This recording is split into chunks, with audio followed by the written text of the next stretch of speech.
Revelation 2058. From the 4th of September 1941. Knowledge or increased activity of love necessary for union with God. Depending on his receptivity, the human being will now acquire this knowledge. But the knowledge will always concern things which are connected with God and infinity, and the knowledge received will always contribute towards bringing the human being closer to God.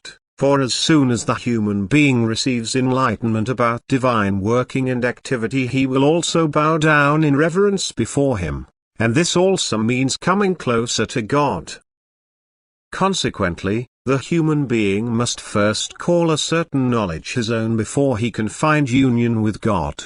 He must be initiated into the divine doctrine of love. He must know that everything has its origin in God's love and that he himself is a creature, having emerged from God's will of love.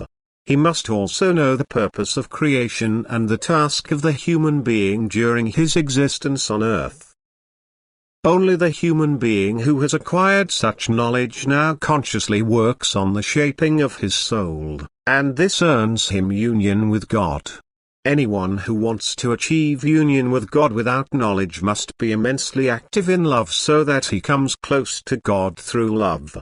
He must try to replace the lack of knowledge with unselfish love, for then his soul will be as pleasing to God and knowledge will come to him in a flash when he leaves earthly life.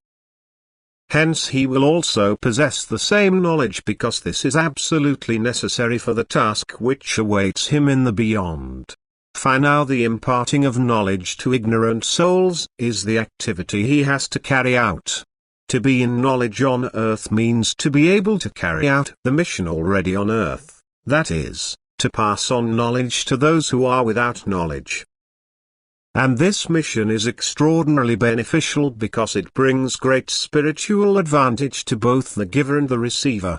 And therefore it is also of utmost importance when the human being asks questions in thought which touch upon that area which is earthly inaccessible.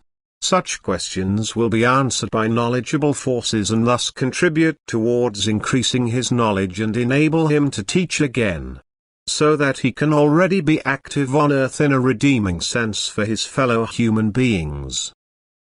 Amen.